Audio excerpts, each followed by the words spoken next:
Hello my dear passionate NEET aspirants, welcome back to Magnet Brains IIT JEE NEET. मैं हूं doctor Ritika Bhardwaj, आपकी biology mentor, और आज के सेशन में हम डील करने वाले हैं क्लास 11th नीट बायोलॉजी के नए चैप्टर के साथ, that is chapter 4 animal kingdom. तो आज हम बात करने वाले हैं एनिमल किंगडम की। इस चैप्टर को हम पढ़ना आज के सेशन से स्टार्ट करेंगे, तो आप समझ ही गए होंगे कि हम अंडरस्टैंडिंग आज से इस चैप्टर के बारे में बिल्ड करेंगे। और जब मैं कहती हूँ कि एनिमल किंगडम जो है वो बहुत इंपॉर्टेंट टॉपिक है, इंपॉर्टेंट चैप्टर है, तो इसका मतलब ये है आगे आने वाला जो भी आपका नीट बायोलॉजी का सिलेबस है उसमें एनिमल रिलेटेड बहुत सारी चीजें आपको पढ़नी है। इनफैक्ट वेटेज आपके जो एनिमल फिजियोलॉजी पे जब आप जाओगे तो आप समझोगे कि बहुत ज्यादा है। ठीक है, तो यहीं से हमारी अंडरस्टैंडिंग बनेगी कि बॉडी होती कैसी है। मेडिकल कॉलेज में जाकर के आप एनाटॉमी पढ़ते हो, आप फिजियोलॉजी पढ़ते हो, ये सारी चीजें सबसे पहले हमें यहाँ पता चलती हैं कि आई कैसे थी हमारे अंदर। तो आज हम स्टार्ट करने जा रहे हैं एनिमल किंगडम, और उसमें हम सबसे पहला टॉपिक जो पढ़ेंगे वो है एनिमल फाइलोजेनी। एनिमल फाइलोजेनी में हम देखने वाले हैं आज ऑर्गेनाइजेशन ऑफ एनिमल बॉडी।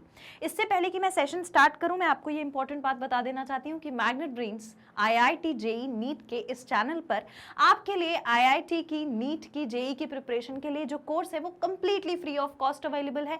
कुछ चैप्टर्स पढ़ने के बाद, कुछ चैप्टर्स के वीडियोस देखने के बाद भी आपको कोई पेड सब्सक्रिप्शन नहीं लेना है, कोई फीस पे नहीं करनी है। आप बहुत आराम से क्वालिटी कंटेंट और बेस्ट टीचर्स के साथ बिना किसी खर्च किए अपनी प्रिपरेशन कर सकते हैं मैग्नेट ब्रेन्स के थ्रू। तो ये सारी बातें तो आपको समझ में आ गई होंगी। अब मैं आपको बता देती हूँ कि हमारा नीट का कोर्स मॉड्यूल क्या है। So when we talk about NEET course module, तो सबसे पहले हम फोकस करते हैं टॉपिक वाइज एक्सप्लेनेशन वीडियोस पर, यानी चैप्टर से रिलेटेड हर एक टॉपिक को हम ब्रीफली पढ़ते हैं, ट्रांसपेरेंटली उससे, उस टॉपिक से अंडरस्टैंडिंग बिल्ड करते हैं, और फिर उसी टॉपिक के लिए हम देखते हैं कि डेली प्रैक्टिस प्रॉब्लम के पीडीएफ में कैसे क्वेश्चन हम सॉल्व करेंगे। तो देखो, किसी भी टॉपिक को पढ़ लेने से सब कुछ नहीं हो जाता अनटिल एंड अनलेस हम उसके क्वेश्चन लगाएं। तो क्वेश्चन लगाने के लिए सेशन के नीचे डिस्क्रिप्शन में आपको लिंक दी होती है डीपीपी की, वहां पर जाकर लिंक पर क्लिक करिए, अपनी डीपीपी डाउनलोड करिए, पीडीएफ के फॉर्म में वो आपको मिलेगी, वहां से आपको उसे सॉल्व करना स्टार्ट करना है।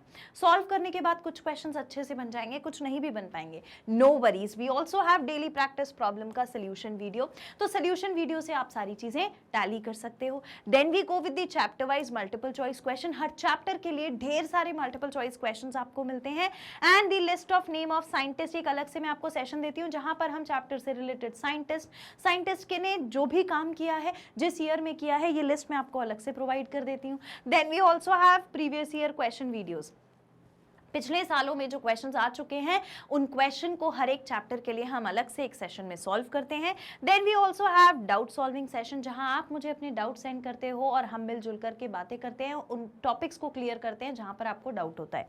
We also have weekly test paper, जो आप बहुत जल्दी स्टार्ट करने वाले हो, बहुत जल्दी आप सॉल्व करोगे।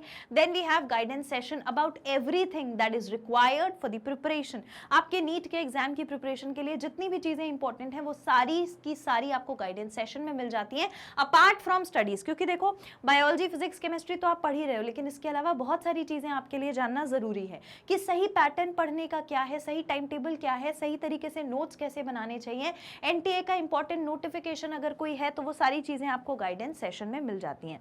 Then we also have chapter wise one shot revision, हर चैप्टर के लिए one shot revision, and also online test series. So this entire thing is our NEET course module. और इसके अलावा हमारा एक बहुत इंपॉर्टेंट सेशन होता है which is the NCERT session, जहां पर हम एनसीईआरटी को लाइन बाय लाइन रीड करते हैं चैप्टर को समझ लेने के बाद, क्योंकि डायरेक्ट क्वेश्चन उससे आपसे पूछा जाता है। आई होप ये बात सबको समझ में आ गई होगी। अब मैं फटाफट से चालू करती हूं अपना आज का सेशन, और हम बात करते हैं एनिमल्स के बारे में। तो एनिमल फाइलोजेनी आज का हमारा टॉपिक है, और हम पढ़ने जा रहे हैं एनिमल किंगडम। तो हर बार की तरह मैं अपनी कुछ चीजें आपको डेफिनेटली बताऊंगी। चैप्टर का नाम है एनिमल किंगडम, ठीक है। अब देखो, एनिमल किंगडम में ऑब्वियसली हम किसकी बात करने वाले हैं? एनिमल की। तो एक्चुअली में आपको पता है ये जो वर्ड है एनिमल, इसका मतलब क्या होता है? ये जो वर्ड है एनिमल, ये वर्ड आता है अनाइमा से, जिसका मतलब होता है एयर, सोल और ब्रीथ। तो सबसे पहले तो हम ये समझते हैं एनिमल है क्या। हाँ, हम जानते हैं कि अगर हाथ पैर आंख नाक कान प्रेजेंट है तो वो एनिमल है, बिल्कुल जानते हैं। लेकिन एक एनिमल की प्रॉपर्टीज क्या होती हैं? अगर आप प्लांट को देखोगे और एनिमल को देखोगे तो भी आपको बहुत सारे डिफरेंसेस मिलते हैं। What are these differences? तो अगर मैं आपसे एनिमल के कैरेक्टरिस्टिक्स की थोड़ी बात करूं तो क्या क्या कैरेक्टरिस्टिक्स होते हैं एनिमल के? देखो, एनिमल किसी भी चीज को सबसे पहली चीज जो है सेंस कर लेता है ना, कुछ परसीव कर लेता है, टच समझ जाता है। किसी ने अगर थप्पड़ मारा है तो वो जोर से ही लगेगा, किसी ने अगर प्यार से पुचकारा है तो वो भी अंतर समझ में आता है। ये समझ एनिमल को होती है, प्लांट को नहीं है ना। तो अब अपन देखो, ये हमारा मुद्दा नहीं है कि प्लांट में क्या है और एनिमल में क्या है, हमारा टॉपिक ये है कि एनिमल में क्या क्या प्रेजेंट है। तो एनिमल में एक परसीवरेंस प्रेजेंट है, वो समझ जाता है, सेंसेशन हो जाता है। तो सेंसिटिविटी, सेंसेशन, कॉन्शियसनेस, कॉन्शियसनेस चीजों को समझना, कॉन्शियसनेस प्रेजेंट है। एक ग्रोथ का फैक्टर प्रेजेंट है। एनिमल्स जो हैं वो प्रॉपर आपको ग्रोथ शो करते हैं। इसमें एक सिस्टम देखा जाता है एनिमल्स में कि जब सेल्स, टिश्यू, ऑर्गन सिस्टम बना लेते हैं तो सारे सिस्टम्स बॉडी के एक साथ काम कर रहे हैं। आपकी बॉडी में भी कर रहे हैं, मेरी बॉडी में भी कर रहे हैं। अब सपोज एग्जांपल ले लो, जब मैं आपको पढ़ा रही हूँ तो मेरी बॉडी में इस समय क्या क्या सिस्टम काम कर रहा है? ऑब्वियसली मेरा ब्रेन काम कर रहा होगा, पर ब्रेन काम करने से पहले किस चीज को काम करने की जरूरत पड़ेगी? भाई, मेरा हार्ट चलना जरूरी है। हार्ट चलेगा तब वो ब्लड पंप करेगा। ब्लड पंप कर रहा है मतलब कि मेरा किडनी भी काम कर रही है, एक्सक्रीटरी सिस्टम भी काम कर रहा है और मेरे लंग्स भी काम कर रहे होंगे ना ब्लड को प्यूरिफाई करने के लिए। तो रेस्पिरेटरी सिस्टम, एक्सक्रीटरी सिस्टम और हार्ट यानी कि कार्डियोवैस्कुलर सिस्टम, तीनों तो काम कर ही रहे हैं, है ना। इतना तो हो रहा है। और हो सकता है कि मैं कुछ खा के ही आई होंगी, क्योंकि देखो मैं बिना खाना खाए मैं क्लास तो ले ही नहीं सकती हूँ। तो मैं डेफिनेटली कुछ ना कुछ खाने के बाद ही क्लास लेती हूँ। तो अगर मैंने कुछ खाया हुआ रहा होगा तो ऑब्वियसली मेरा डाइजेस्टिव सिस्टम भी वर्क कर रहा होगा, है ना। तो ये 4 सिस्टम तो मेरे अंदर वर्क कर ही रहे हैं। इसके अलावा मेरा ब्रेन वर्क कर रहा है, मैं आपको पढ़ा रही हूँ। चलो भाई, मेरा नर्वस सिस्टम भी वर्क कर रहा है। अब मेरी बॉडी के अंदर कोऑर्डिनेशन भी है, क्योंकि मैं लिख भी रही हूँ, मैं समझा भी रही हूँ, मैं आपको देख भी रही हूँ, मेरी बात आपसे कनेक्ट होनी चाहिए, ये मेरे दिमाग में हमेशा है। मतलब इतने सारे सिस्टम मेरी बॉडी में एक साथ काम कर रहे हैं। तो मेरी बॉडी में कुछ एक कोऑर्डिनेशन में सिस्टम्स आर वर्किंग। सिस्टम्स हैं जो वर्क कर रहे हैं, वो भी कैसे? कोऑर्डिनेशन में। इसके अलावा खाना खाना मैंने बोला बहुत जरूरी है, तो मेरा डाइजेस्टिव सिस्टम भी तो कुछ काम कर रहा है।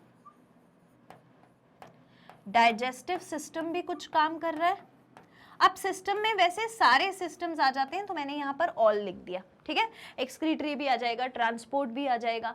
इसके अलावा एनिमल का एक कैरेक्टर जो बहुत इंपॉर्टेंट है, which is movement. Movement, her animal की बॉडी में मूवमेंट जो होता है वो बहुत इंपॉर्टेंट होता है। प्लांट तो देखो एक जगह से दूसरी जगह मूव करता नहीं है, लेकिन एनिमल्स तो एक जगह से दूसरी जगह तक मूव करते हैं ना। तो प्लांट मूव नहीं कर रहे, एनिमल मूव कर रहे हैं। एनिमल का एक इंपॉर्टेंट फीचर है उसका मूवमेंट है, एक उसका डेवलपमेंट। अब ये डेवलपमेंट और ग्रोथ कैसे अलग अलग होते हैं, एक चीज मैं आपको वो बता देती हूँ। देखो, ग्रोथ का मतलब होता है किसी चीज का नंबर, ध्यान से सुनना, ग्रोथ का मतलब होता है किसी सेल का या मास का इंक्रीज होना। नंबर या मास जब किसी चीज का इंक्रीज हो तो हम कहते हैं कि ग्रोथ हो रही है। लेकिन डेवलपमेंट क्या होता है? डेवलपमेंट होता है जब इसमें कुछ डिफरेंशिएशन आ जाए। फॉर एग्जाम्पल, भाई जब छोटा बच्चा होता है तो छोटे बच्चे के बोन्स, मसल, बॉडी सब कुछ स्मॉल रहता है ना। तो जब वो बड़ा होगा तो उसकी मसल्स बड़ी होंगी, बोन्स बड़ी होंगी, टिश्यूज जो हैं वो एनलार्ज होंगे। तो ये सारी चीजें क्या है? ग्रोथ की तरफ इशारा करती हैं, ग्रोथ बताती हैं। लेकिन उसमें डेवलपमेंट कब होगा? अब एक छोटे बच्चे के पास ना मोटर कंट्रोल नहीं होता है। मोटर कंट्रोल नहीं होता, वो कहीं पर भी हंस रहा है, कहीं पर भी रो रहा है, कहीं भी कुछ भी कर रहा है। उसको समझ में नहीं आ रहा है कि कब खाना है, रात को सोना है, दिन में खाना है। इसका कोई कोऑर्डिनेशन नहीं है।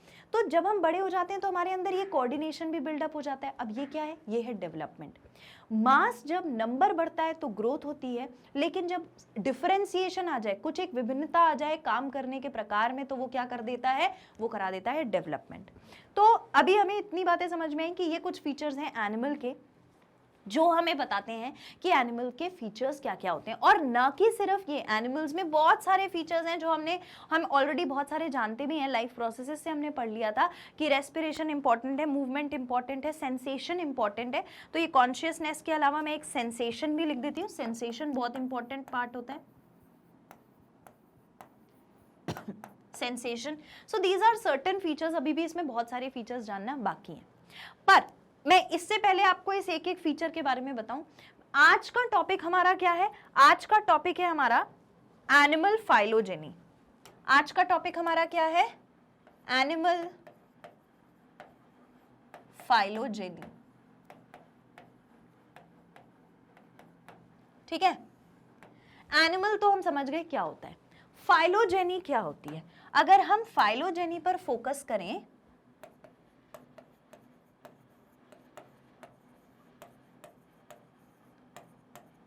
तो फाइलोजेनी का मतलब होता है लाइन ऑफ डिसेंट। ठीक है, line of descent of species, यानी शुद्ध हिंदी में फाइलोजेनी का मतलब है ये समझ पाना कि हमारे पास पूरे एनिमल्स हैं, है ना। हम ये मान के चलते हैं हमारे पास ढेर सारे एनिमल्स हैं। ठीक है, n number of animals, we have n number of animals. ठीक है, और एनिमल्स कितने हैं? ढेर सारे, अलग अलग टाइप्स के। So we have several types. ठीक है, लेकिन ये जो इतने सारे एनिमल्स हैं ये कहां से बने? ठीक है, तो ये कहां से बनकर आए हैं? ये कहां से बनकर आए हैं? इनका एंसेस्टर कौन है? तो एक बात समझो, इतने सारे एनिमल्स का एंसेस्टर बताना फाइलोजेनी होता है। Phylogeny is the line of descent of a species. ये जो पूरी स्पीशीज है एनिमल की, ये किससे डिसेंड होके आई है, किससे निकल कर आई है, उसके बारे में पढ़ना इज द फाइलोजेनी। और अगर हम एनिमल की बात करें तो फाइलोजेनी अभी समझ में आ गया ना। Phylogeny is line of descent of a species, line of descent of a species. ठीक है, अब अगर हम एनिमल की बात करें तो एनिमल कहां से निकल कर आया है?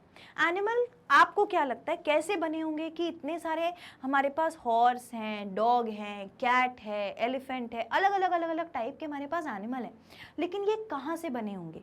तो मैं एक कहानी सुनाती हूँ, उसे कहानी के फॉर्म में सुनिएगा। ऐसा माना जाता है कि 700 बिलियन ईयर्स अगो, बहुत सालों पहले, यानी कि आप समझ लो बहुत सालों पहले जब लाइफ ओरिजिनेट हुई अर्थ पे, तो एक सी था। ठीक है, एक सी था, समुद्र। ठीक है, देयर वॉज अ सी।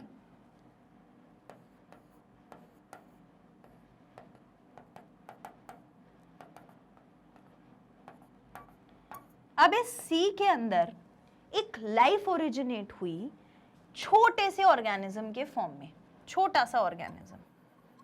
ठीक है, इसके फॉर्म में लाइफ ओरिजिनेट हुई। तो ऐसा माना जाता है सालों करोड़ों साल पहले जब एनिमल आया तो उसका सबसे पहला एंसेस्टर जो था प्रोटिस्ट, वो एक प्रोटिस्टा के फॉर्म में था, यानी कि एक प्रोटिस्ट ऑर्गेनिज्म था जो सबसे पहले आया। अब ये प्रोटिस्ट ऑर्गेनिज्म क्या होता है? प्रोटिस्ट होता है वो ऑर्गेनिज्म जिसका सेल कैसा हो? यूकैरियोटिक हो, पानी में रहा करता हो, तो बिल्कुल पानी में ही एक्वेटिक ऑर्गेनिज्म था। तो अब आप खुद सोचो ये प्रोटिस्ट से इतने सारे एनिमल्स कैसे बने होंगे? कुछ तो इसमें डिवीजन चला होगा। तो एक्चुअली में चला क्या कि प्रोटिस्ट जो थे वो कॉलोनियल फॉर्म में पहले देखे गए। कैसे देखे गए? कॉलोनियल फॉर्म में, इस तरीके से। ये कॉलोनियल प्रोटिस्ट थे। ऐसा माना जाता है कि पहले एक प्रोटिस्टा आया, प्रोटिस्टा से मल्टीसेल्यूलर ऑर्गेनिज्म बने, मल्टीसेल्यूलर ऑर्गेनिज्म से फिर बाकी स्ट्रक्चर्स आने लगे, जैसे कि बॉडी प्लान आ गया, सिमेट्री आ गई, सीलोम आ गया। तो ये मैं आपको एक एक करके आगे पढ़ाऊंगी। अभी मेरा सिर्फ इतना आपको बताने का मुद्दा है कि कैसे लाइफ ओरिजिनेट हुई, एक छोटे से ऑर्गेनिज्म से बड़े कॉम्प्लेक्स ऑर्गेनिज्म कैसे बने होंगे। तो ऐसा बोला जाता है कि कॉलोनियल प्रोटिस्ट हुआ करते थे जो एक साथ कॉलोनी बनाकर रहते थे। कुछ समय बाद इनके अंदर हमने कुछ चेंज देखा, और वो चेंज क्या था, देखने को मिला कि धीरे धीरे इन कॉलोनियल प्रोटिस्ट ने एक हॉलो मास ऑफ सेल बना लिया था। क्या बना लिया था? Hollow mass of cell. अब ये बन गए थे हॉलो मास ऑफ सेल। अब इस हॉलो मास ऑफ सेल में क्या प्रेजेंट था आपको मालूम है? सिर्फ सेल्स प्रेजेंट थे, ऐसे सिर्फ सेल्स प्रेजेंट थे। ये पूरे सेल्स जो थे ऐसे एक मास क्रिएट कर लिया इनने।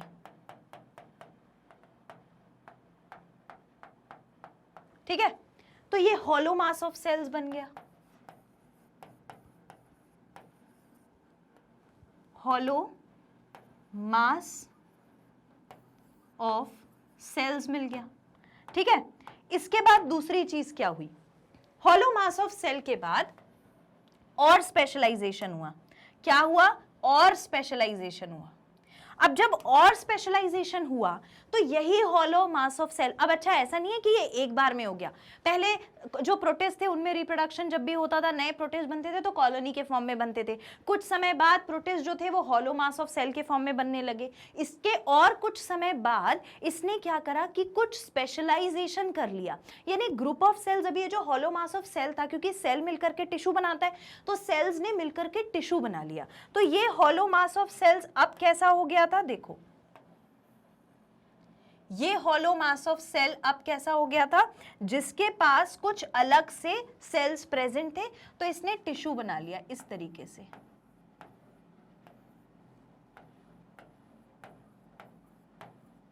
ठीक, तो इसमें हुआ स्पेशलाइजेशन,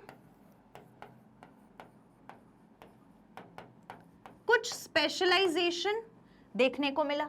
और स्पेशलाइजेशन जानते हो क्या था?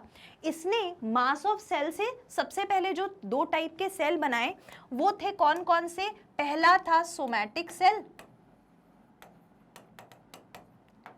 सोमैटिक सेल, और दूसरा था रिप्रोडक्टिव सेल।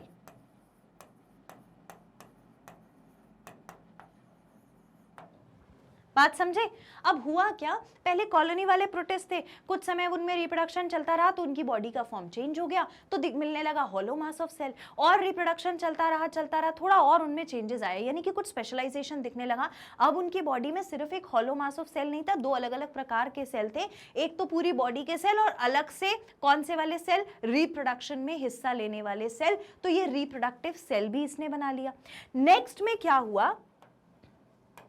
नेक्स्ट में इसने, जैसे जब आप एम्ब्रियोनिक डेवलपमेंट पढ़ते हो तो आपने देखा है एम्ब्रियोनिक डेवलपमेंट ऐसे ही होता है, पहले जाइगोट बनता है, फिर बॉल ऑफ सेल बनती है, फिर उसके बाद मोरुला, ब्लास्टुला। ब्लास्टुला कैसा होता है? अंदर एक सील रहती है, ब्लास्टोसील, उसके बाद गैस्ट्रुला बनता है। इसी तरीके से इनमें भी डिवीजन हुआ। तो जब ये स्पेशलाइजेशन हो गया था तब उसके बाद आगे जाकर स्पेशलाइजेशन के बाद इसने कौन सा स्ट्रक्चर फॉर्म किया? स्पेशलाइजेशन के बाद इसने वही गैस्ट्रुला वाला स्ट्रक्चर फॉर्म किया, गैस्ट्रुला वाला स्ट्रक्चर फॉर्म किया। तो इसमें हमें 3 लेयर्स मिली, इसमें हमें क्या मिली? 3 लेयर्स मिली। और ये 3 लेयर्स कौन कौन सी थी? Ectoderm, endoderm, mesoderm. तो हमें क्या मिलने लगा? एक्टोडर्म, देखो यहां से करती हूं 1 2 और ये बीच वाली लेयर। ठीक है, एक्टोडर्म मिल गई, एक्टोडर्म मिली, एंडोडर्म मिली और मीजोडर्म मिली। ये सब हमें सेल की लेयर्स मिलने लगी।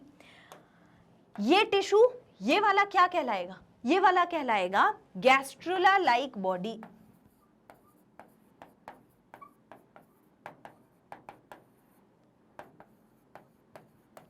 तो कहानी ये है कि सबसे पहले प्रोटिस्ट हुआ करता था एक, फिर धीरे धीरे उस प्रोटिस्ट ने अपनी कॉलोनी बनाई, तो कॉलोनी बनाकर वो ऐसा दिखने लगा और कुछ समय, कुछ सालों उसकी स्पीशीज चलती रही ये कॉलोनी वाली। थोड़े समय बाद हमें उसमें कुछ चेंजेस देखने को मिले, उसने एक हॉलो मास ऑफ सेल बना लिया, और कुछ समय बाद हमें कुछ चेंजेस देखने को मिले, उसने स्पेशलाइजेशन कर लिया। तो जानते हो क्या हुआ कि रिप्रोडक्टिव सेल और सोमैटिक सेल इस ऑर्गेनिज्म की बॉडी में अलग अलग दिखने लगे।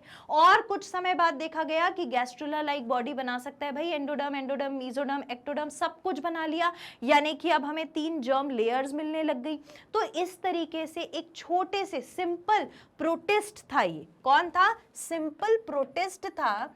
उस प्रोटिस्ट के ऑर्गेनिज्म से, जो कि यूकैरियोट था, सिर्फ माइटोकॉन्ड्रिया प्रेजेंट था, पानी में रहा करता था, उस सेल से एक पूरे ऑर्गेनिज्म बनने तक की ऐसी जर्नी हुआ करती थी।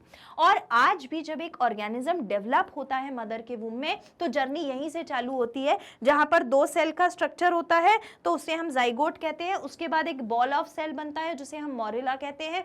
फिर एक बॉल के बाद एक बोल बन जाती है, कटोरी जैसा शेप बन जाता है, जिसे हम ब्लास्टुला कहते हैं। और उसके बाद गैस्ट्रुला मिलता है, गैस्ट्रुला में 3 लेयर्स मिलती हैं। सो this is how the animals originated. Animals का सबसे पहला फॉर्म कॉलोनी में कुछ सेल्स का था, धीरे धीरे वो इवॉल्व होता चला गया और एक्टोडर्म, मेसोडर्म, एंडोडर्म मिलने लगी। और ऐसा माना जाता है कि जो एनिमल्स होते हैं वो मोनोफाइलोजेनिक होते हैं। मोनोफाइलोजेनिक यानी एक ही एंसेस्टर से बने हुए। तो एक ही एंसेस्टर कौन था जिससे बनकर आए हैं? प्रोटिस्ट। उस प्रोटिस्ट ऑर्गेनिज्म से, जो कि एक सी में पाया जाता था, उसी से पूरे एनिमल्स आज जितने भी प्रेजेंट है वो बने। अब आप सोचोगे एक छोटे से प्रोटिस्ट से मैडम, जो कि यूकैरियोट था, उससे कैसे पूरे एनिमल्स बन गए? यही तो इवोल्यूशन है, यही तो फाइलोजेनी है जो हमें पढ़नी है कि कैसे कैसे फॉर्म्स आए। तो जब हम ये कैसे कैसे फॉर्म्स की बात करते हैं, तो हम इस सेशन में क्या मतलब, इस चैप्टर में हम पढ़ेंगे कि एनिमल की बॉडी में क्या क्या टाइप्स हैं। तो टाइप्स में जब हम बात करते हैं, तो भाई किसी ऑर्गेनिज्म की बॉडी सिर्फ सेल्स की बनी है, किसी टिश्यू की बनी है, किसी की बॉडी ऑर्गन सिस्टम की बनी है, और आगे चले किसी में सिमेट्री मिल रही है, बायलेटरल सिमेट्री मिल रही है, रेडियल सिमेट्री मिल रही है, मतलब किसी में सिमेट्री है, किसी में सिमेट्री नहीं है। किसी का बॉडी प्लान कैसा है, ट्यूब विद इन ट्यूब है, ब्लाइंड सैक है।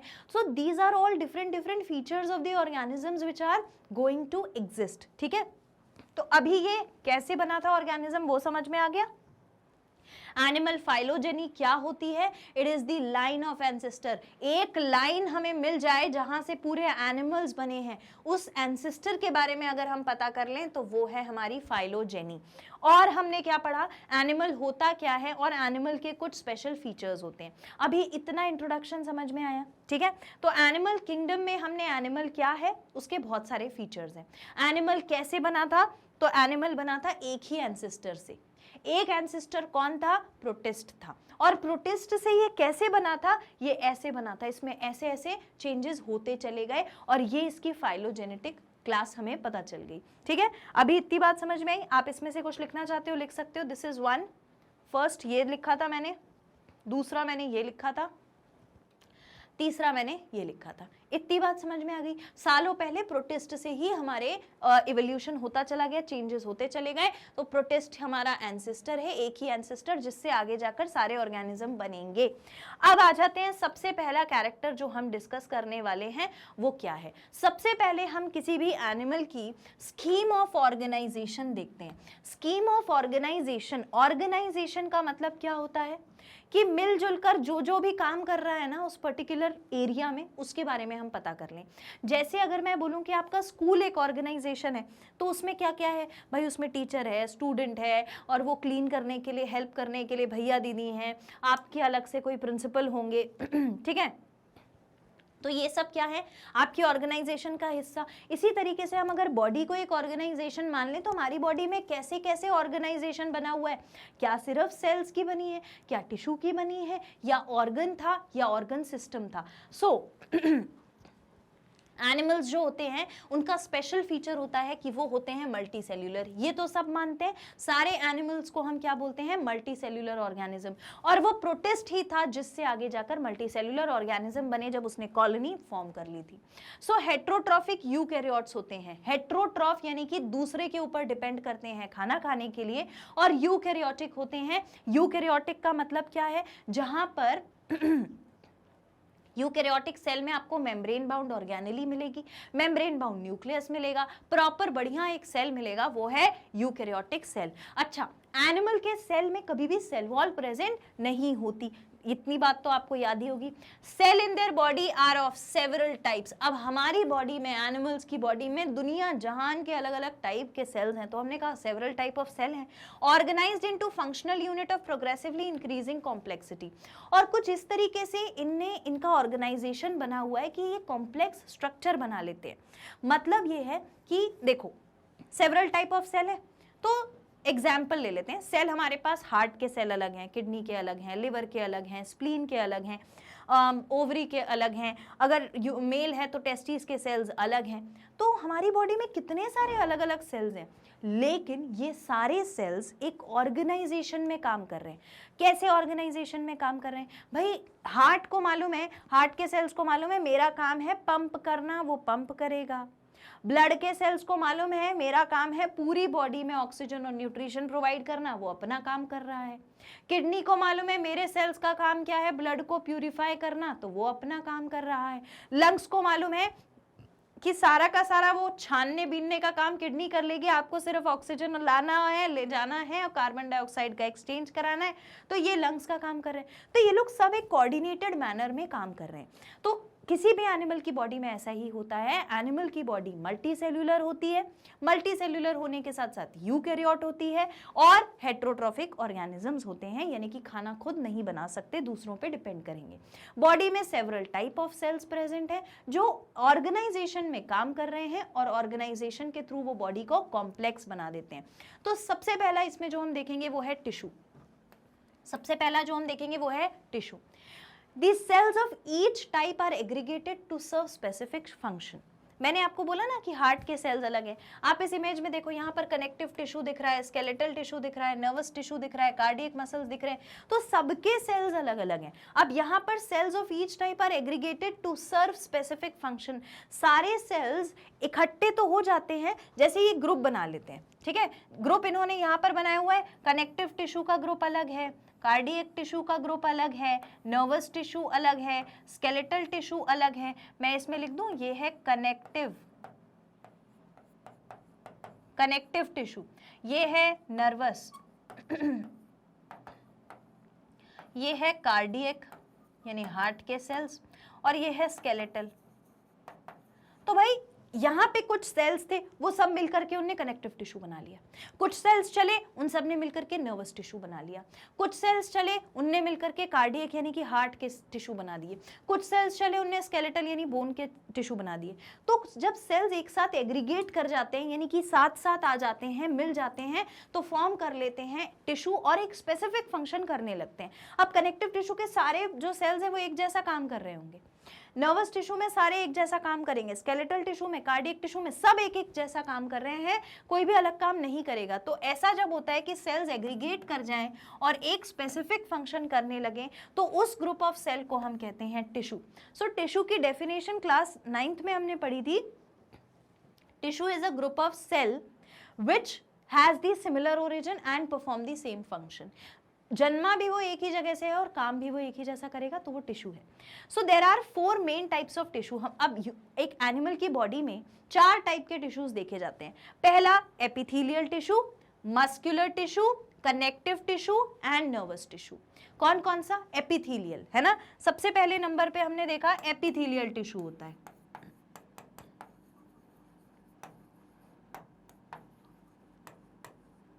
एपिथेलियल टिश्यू जो होता है वो क्या बनाता है? एपिथेलियम बनाता है।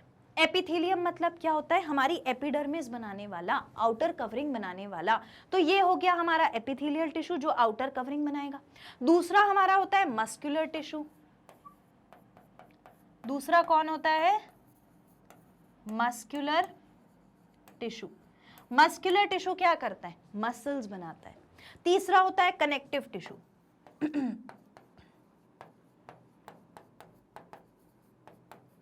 कनेक्टिव टिश्यू, जैसे कि ब्लड एक कनेक्टिव टिश्यू है, पूरी बॉडी में कनेक्टिविटी बना के रख रहा है ना, सर से लेके पैर तक। ऐसा तो नहीं होता कि ऑक्सीजन सर में ज्यादा हो जाए पैर में कम हो जाए, ऐसा नहीं होता। हमेशा एक ही चीज को, जैसे आपने खाना खाया तो भाई ब्लड था, उसका मन कर रहा है, उसने ब्रेन को ज्यादा दे दिया, पार्शियल है, और आपके पैरों को कम दिया, तो क्या कभी ब्लड ऐसा कर सकता है? कभी नहीं कर सकता। So there is equal connectivity, और वो कनेक्टिविटी बॉडी में किसने बनाई? कनेक्टिव टिश्यू में। जैसे ब्लड एक कनेक्टिव टिश्यू है, इसी तरीके से हमारे पास दूसरा होता है नर्वस टिश्यू। नर्वस टिश्यू,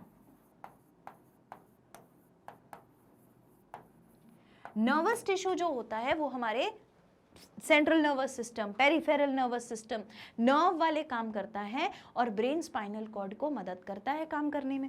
तो ये अलग अलग टाइप के टिश्यूज हर एनिमल में जो है वो पाए जाते हैं। सम और all of these types of tissue में अकर इन एनिमल।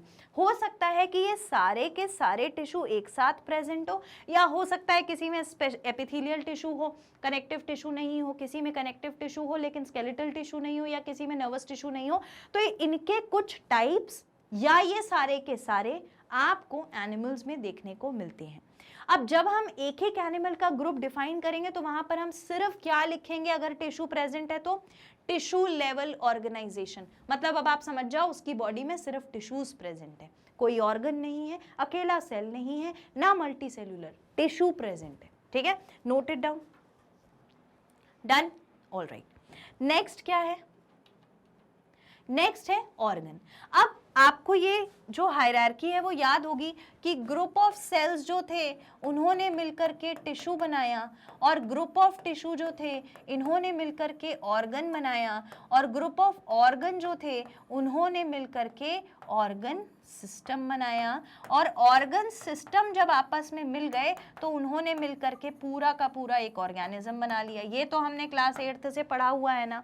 तो देखो, सेल्स जो थे वो टिश्यू बना रहे हैं, टिश्यू जो थे वो ऑर्गन बना रहे हैं, ऑर्गन सिस्टम बना रहे हैं, और ऑर्गेनाइजेशन। तो हमें मालूम है कुछ बॉडी यूनिसेल्युलर, मल्टी सेल्युलर होते हैं, और अभी हमने देखा किसी किसी ऑर्गेनिजम्स में टिश्यू प्रेजेंट होते हैं, 4 टाइप के, एपिथेलियल, मस्कुलर, कनेक्टिव और नर्वस। अब हम आ गए हैं ऑर्गन। अब हम यहाँ बात कर रहे हैं, तो अब हमारी लेवल अपग्रेड हो गई है ना। अब हम तो भाई नीट के लिए पढ़ रहे हैं, तो हमें ऑर्गन में क्या क्या पढ़ना है। अगर बहुत ज्यादा कॉम्प्लेक्स ऑर्गेनिज्म है, कॉम्प्लेक्स ऑर्गेनिज्म का मतलब क्या है भाई? देखो, टिश्यू वाला तो सिंपल होगा, लेकिन जिसमें ऑर्गन मिलने लग जाए वो थोड़ा कॉम्प्लेक्स हो जाता है। तो कॉम्प्लेक्स ऑर्गेनिज्म है, so some of the tissues are joined and function together as a unit for common purpose, तो उसे हम कह देते हैं टिश्यू। अब कुछ उसे हम कह देते हैं ऑर्गन। अब क्या हुआ, अभी तक सेल्स के ग्रुप मिल गए थे तो उन्होंने टिश्यू बना लिया था, अब टिश्यू के ग्रुप मिल गए, उन्होंने ऑर्गन बना दिया। अब ये ऑर्गन अलग काम कर रहा है। स्टमक एक ऑर्गन है, किडनी एक ऑर्गन है, लंग्स ऑर्गन है। ठीक है, तो ये हमारे पास स्प्लीन अलग ऑर्गन है, पैनक्रियाज ऑर्गन है, हमारा इंटेस्टाइन है। तो हमारे पास अलग अलग ऑर्गन प्रेजेंट है। ठीक है, तो ऑर्गन कब बनता है? जब एक जैसे टिश्यूज आपस में मिल जाएं। For example, stomach which is one of the digestive organ contains above named tissue. तो स्टमक के पास अलग से अपने टिश्यूज हैं जिसने मिलकर के स्टमक ऑर्गन बनाया हुआ है। ठीक, अब आता है organ system of organisation. Organ system में कुछ नहीं होता, जब ये बहुत सारे ऑर्गन, देखो एक नहीं, व्हेन मेनी ऑर्गन्स, जब हमारे पास बहुत सारे ऑर्गन्स थे तो वो कंबाइन कर गए और उन्होंने ऑर्गन सिस्टम बना लिया। For example, digestive system, respiratory system, excretory system, central nervous system, ये सारे हमारे जो सिस्टम्स हैं वो क्या है? जब ऑर्गन का ग्रुप मिल जाता है तो वो ऑर्गन सिस्टम बना लेता है। ठीक है, सो देखो, ऑर्गन सिस्टम में most complex animals, group of organ work together for common goal. क्या होता है यहाँ पर कि मोस्ट कॉम्प्लेक्स एनिमल जो होगा, अभी कम कॉम्प्लेक्स कौन था? सिंपल ही मान लो टिश्यू वाला। थोड़ा और कॉम्प्लेक्स हुआ तो उसमें क्या मिल गया? ऑर्गन। और ज्यादा कॉम्प्लेक्स ऑर्गेनिज्म हुआ और ज्यादा कॉम्प्लेक्स एनिमल हुआ तो उसमें मिल गया ऑर्गन सिस्टम।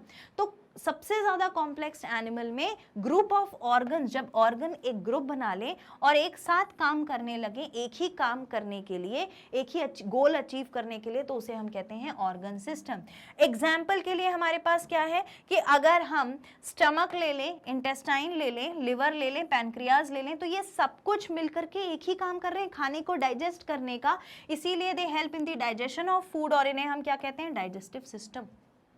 ठीक है, तो यहां पर क्या हुआ कि कई सारे ऑर्गन्स एक साथ आ गए और मिलजुल कर एक ही काम करने के लिए जुटे हैं। तो उन्होंने बना लिया है ऑर्गन सिस्टम। अब जब हम एनिमल ग्रुप पढ़ेंगे तो हम लिखेंगे tissue level of organisation, organ level of organisation, या फिर organ system level of organisation. Tissue level of organisation में बॉडी में एनिमल की सिर्फ टिश्यूज प्रेजेंट है, ठीक है। तो हमने अभी तक क्या पढ़ा, 3 levels of organisation, tissue level of organisation, tissue level of organisation. दूसरा हमने पढ़ा ऑर्गन लेवल ऑफ ऑर्गेनाइजेशन। तीसरा हमने पढ़ा ऑर्गन सिस्टम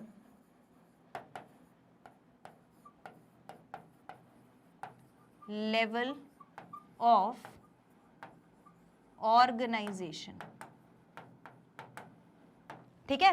तो ये 3 लेवल ऑफ ऑर्गेनाइजेशन पढ़े, यानी कि जो हमारा फर्स्ट लेवल ऑफ ऑर्गेनाइजेशन है, जो हमारा फर्स्ट लेवल ऑफ ऑर्गेनाइजेशन है, tissue level of organisation, organ level of organisation and organ system level of organisation, इनमें अलग अलग काम चल रहे हैं। तो टिश्यू में सिर्फ टिश्यू प्रेजेंट है, टिश्यू लेवल ऑफ ऑर्गेनाइजेशन के एनिमल्स में सिर्फ टिश्यू ही टिश्यू प्रेजेंट है, कोई ऑर्गन नहीं था।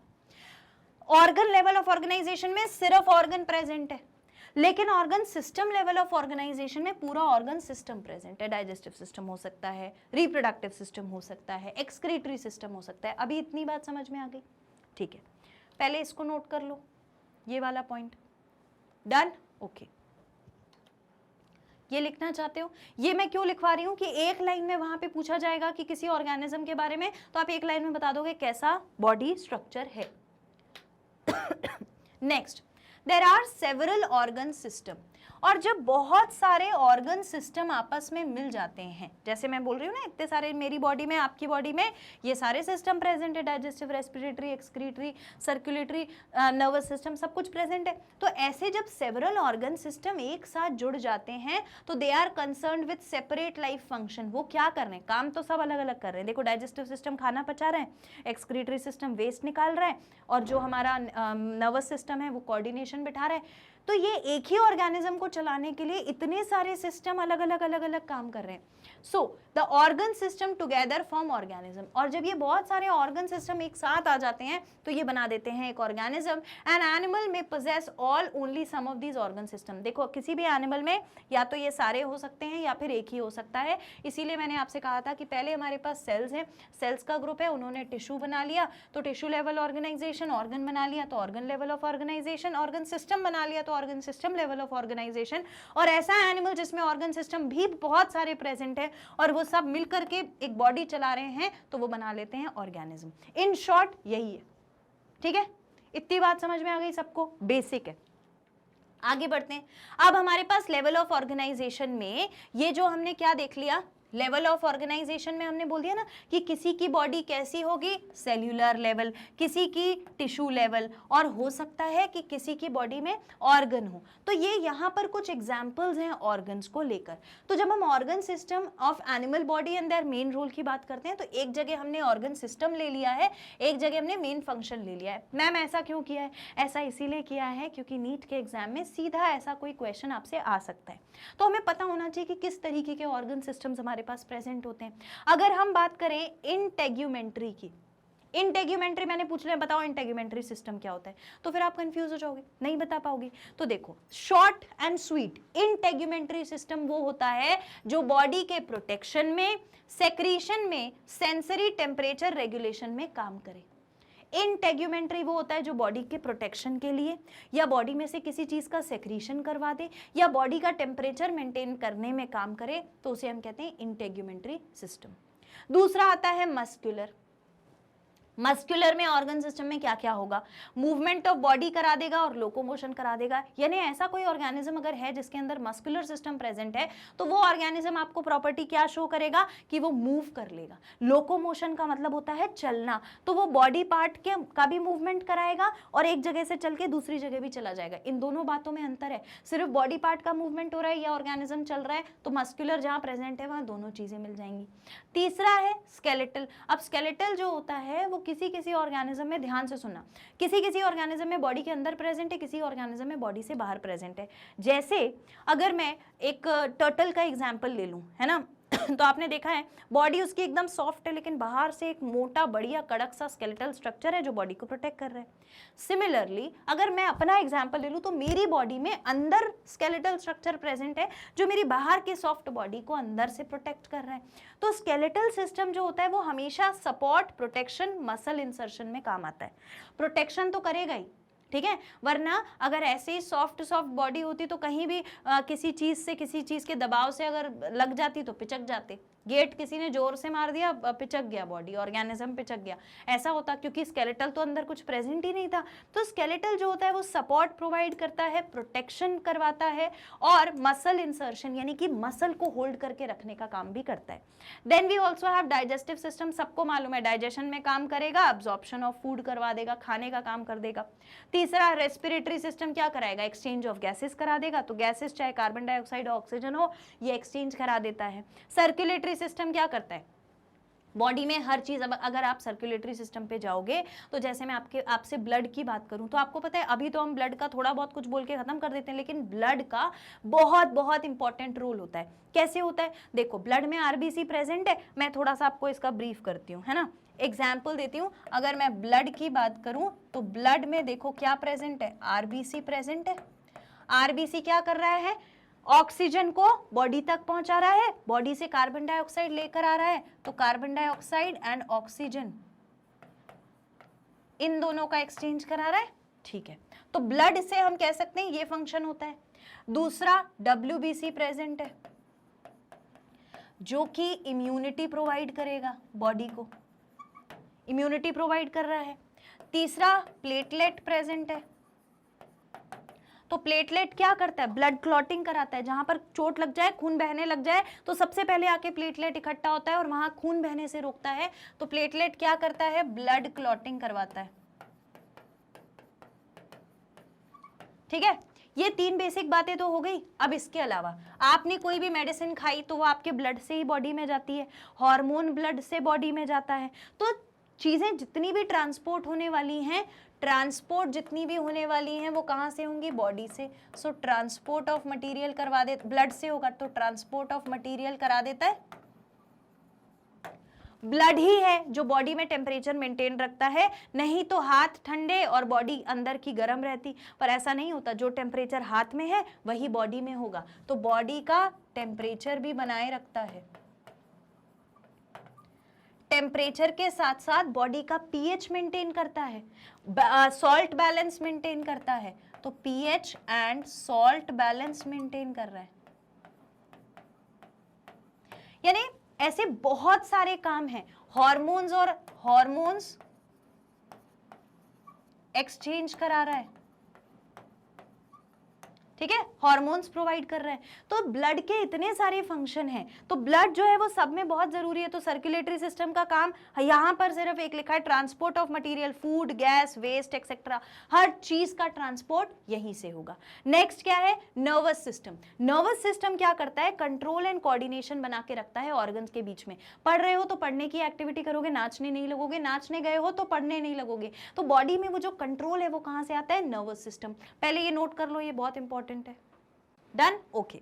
अभी हमारे पास ये जो ऑर्गन सिस्टम है ये खत्म नहीं हुआ है, आगे देखो कुछ और ऑर्गन सिस्टम है, जैसे कि सेंसरी। तो सेंसरी ऑर्गन सिस्टम नाम से समझ में आता है कि कुछ सेंस कर लेगा। तो ये क्या करता है, रिसेप्शन ऑफ स्टिमुलाई। स्टिमुलाई मतलब change in the environment, externally अगर कुछ भी चेंज हुआ तो हमारी बॉडी उसको रिस्पॉन्ड करती है। जैसे हम कोई आवाज सुन के रिस्पॉन्ड करते हैं, कुछ देख कर रिस्पॉन्ड करते हैं, कुछ बोलकर रिस्पॉन्ड करते हैं।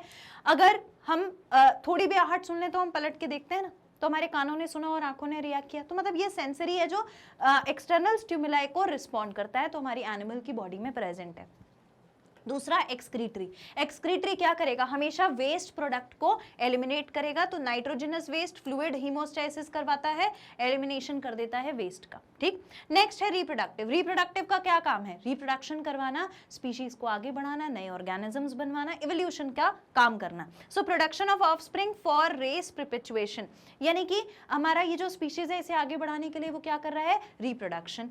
एंडोक्राइन का क्या काम है, endocrine is always related to hormone. Endocrine is always related to the hormone. तो बॉडी में देखो कोई हार्मोन ज्यादा ना हो जाए, कोई हार्मोन की कमी ना हो जाए, क्योंकि हार्मोन के ज्यादा होने से या हार्मोन के कम होने से भी बहुत सारी डिसीजेज हो जाती हैं, डिसऑर्डर्स हो जाते हैं। तो ये चीज ना हो, इसीलिए हार्मोन का बैलेंस बना के रखता है एंडोक्राइन सिस्टम। और फिर आता है हमारा इम्यून सिस्टम। इम्यून सिस्टम क्या करता है, बहुत इंपॉर्टेंट सिस्टम होता है जो डिफेंस मैकेनिज्म में काम करता है। So it defence against foreign microbes and chemicals. Body में कोई भी केमिकल ऊपर नीचे हुआ, कोई भी माइक्रो ऑर्गेनिज्म अगर बॉडी में आया, तो उसके लिए बॉडी को प्रोटेक्शन कौन करेगा, बॉडी को प्रोटेक्ट करने के लिए इम्यून सिस्टम सबसे पहले आएगा। So these are another type of organ system, आप इसे नोट कर सकते हैं, कर लीजिए इनके फंक्शंस। Done, okay. नेक्स्ट हमारे पास क्या है, organ system level of organisation, tissue level of organisation, cellular level of organisation हम देख चुके हैं।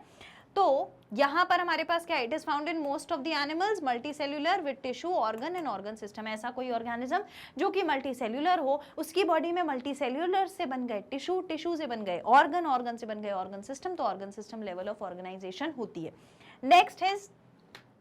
Next is organisation in animal body में बॉडी प्लान कैसा है। देखो जब हम एनिमल्स को क्लासिफाई करने जाते हैं तो सबसे पहले तो हम ये देख लेते हैं कि लेवल ऑफ ऑर्गेनाइजेशन क्या है। लेवल ऑफ ऑर्गेनाइजेशन का मतलब टिश्यू लेवल है, ऑर्गन लेवल है, ऑर्गन सिस्टम लेवल है, ये देख लेते हैं। दूसरा हम देखते हैं भाई जो एनिमल है उसका बॉडी प्लान कैसा है, बॉडी बनी कैसी है। सो animals have 3 basic body plan. पहला बॉडी प्लान कहलाता है सेल एग्रीगेट, सेल एग्रीगेट पहला कहलाता है सेल एग्रीगेट बॉडी प्लान। दूसरा कहलाता है ब्लाइंड सैक, ब्लाइंड सैक, और तीसरा होता है ट्यूब विद इन ट्यूब।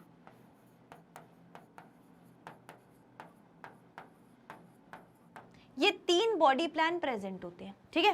तो सेल एग्रीगेट जो होता है वो तो ज्यादा कॉम्प्लेक्स नहीं है, सिंपल है, ब्लाइंड सैक और ट्यूब विद इन ट्यूब। अभी ये 3 नाम याद किए।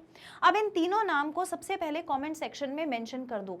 जितने लोग ये मेंशन कर देंगे ना, आप समझ जाना आप पहली सीढ़ी चढ़ गए हो। हाँ, मैं 3 चैप्टर पढ़ने के बाद बोल रही हूँ, एनिमल, अगर एनिमल की बॉडी को पढ़ते वक्त आपको बॉडी प्लान समझ में आ जाए तो आप पहली सीढ़ी चढ़ गए हो नीट की। क्यों? क्योंकि ये जो बॉडी प्लान है ये एक ऐसा पॉइंट है जो आपको कॉलेज में जाने के बाद भी कोई नहीं समझाएगा, कोई इतने अच्छे से नहीं समझाएगा। तो सबसे पहले मेंशन करो 3 चीजें बॉडी प्लान में, सेल एग्रीगेट, सेल एग्रीगेट के बाद blind sac and tube within tube, लिख दिया। अब एक एक करके समझेंगे कौन सा क्या होता है। सबसे पहले हम बात करते हैं सेल एग्रीगेट की। सेल एग्रीगेट जो होता है वो स्पंजेस में पाया जाता है, स्पॉन्ज में। So their body is essentially aggregation of cell which are not organised into tissue और organ. Cell differentiation is made. अब इसमें होता क्या है कि अगर हम सेल एग्रीगेट की बात करें, सेल एग्रीगेट की बात करें तो पता है इसको जबरदस्ती इतना हुआ बना देते हैं कि अरे यार बहुत बॉडी प्लान, यानी बॉडी प्लान जो है समझना इतना डिफिकल्ट नहीं है। देखो कोई ऑर्गेनिज्म है जिसकी बॉडी में सिर्फ सेल्स का एग्रीगेशन प्रेजेंट है, यानी कि सेल्स आपस में मिलजुल कर प्रेजेंट है, तो सेल एग्रीगेट। तो ऐसा पाया जाता है स्पॉन्जेस में। स्पॉन्जेस में क्या होता है कि सेल्स कम टुगेदर। अब ये एग्रीगेट बनाना या सेल का एक साथ आना एक ही बात है ना, ठीक है। सो ये क्या करते हैं, body essentially aggregation of cells which are not organised into tissue organ. Cells differentiation भी बहुत कम होता है। तो यहां पर there are no tissues and no organ, ये दोनों प्रेजेंट ही नहीं है, ठीक है।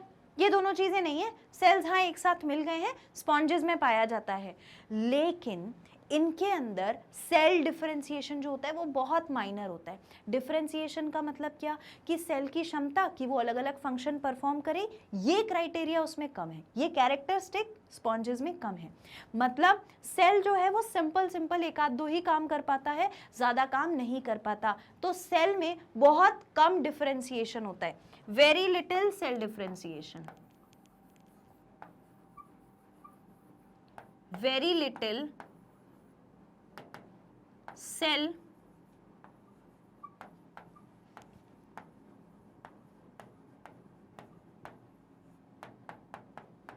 बहुत कम सेल डिफरेंशिएशन होगा, ठीक है। तो ये है सेल एग्रीगेट के बारे में। एग्जाम्पल हो गई हमारी sponges. All right, example sponges, cell come together, cell ने एग्रीगेट बना रखा है लेकिन टिश्यू ऑर्गन नहीं बनाया और डिफरेंशिएशन भी बहुत थोड़ा सा है, ये होगा सेल एग्रीगेट बॉडी प्लान। ठीक है, आगे देखो ब्लाइंड सैक बॉडी प्लान में क्या होता है, पहले मैं आपको समझा देती हूँ। देखो ब्लाइंड सैक बॉडी प्लान में क्या होता है, जैसे सीलेंट्रेट्स में, फ्लैटवर्म्स में देखा जाता है, यहाँ पर बॉडी एक सैक जैसी होती है, यानी कि बैग जैसी होती है, सिंगल कैविटी है, डाइजेस्टिव ट्रैक्ट बना रखा है और एक ही आउटलेट है जो माउथ की तरह भी काम करेगा और एनस की तरह भी काम करेगा, तो दोनों फंक्शन एक ही जगह से हो जाएंगे, सेल डिफरेंशिएशन थोड़ा बहुत दिखेगा। अब हम क्या पढ़ने जा रहे हैं, blind sac body plan. Blind sac body plan,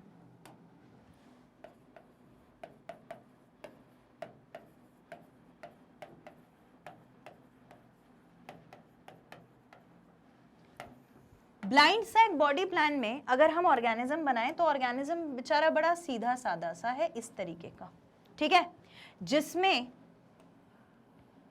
वो सुना है अंधा मोड़।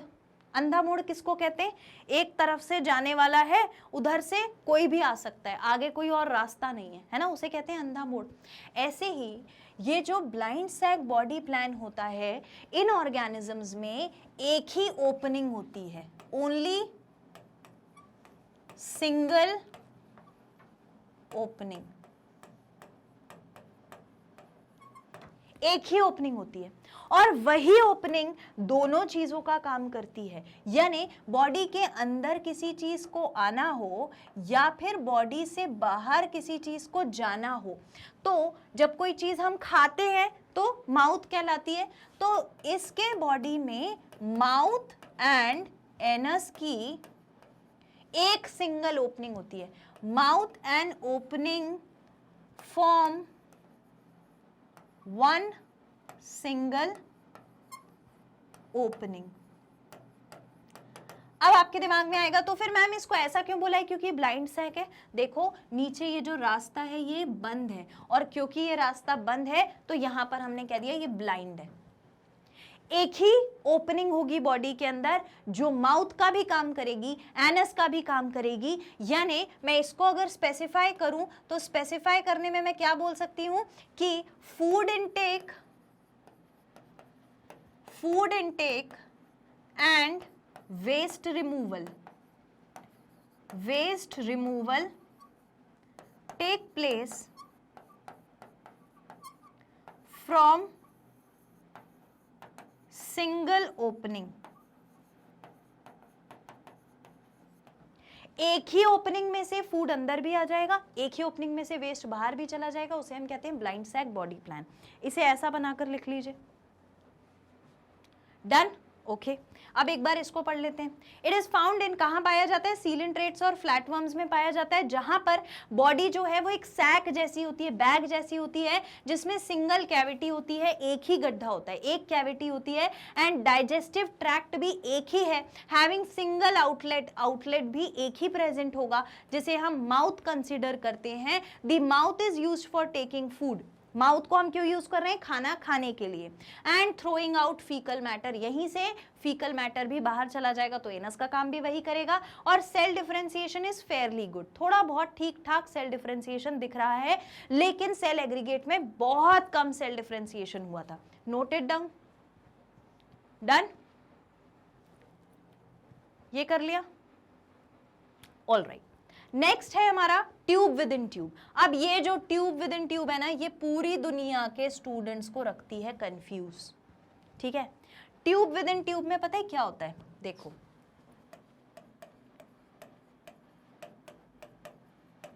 ट्यूब विद इन ट्यूब, मैं इसके आपको दो एग्जाम्पल देती हूं, ठीक है।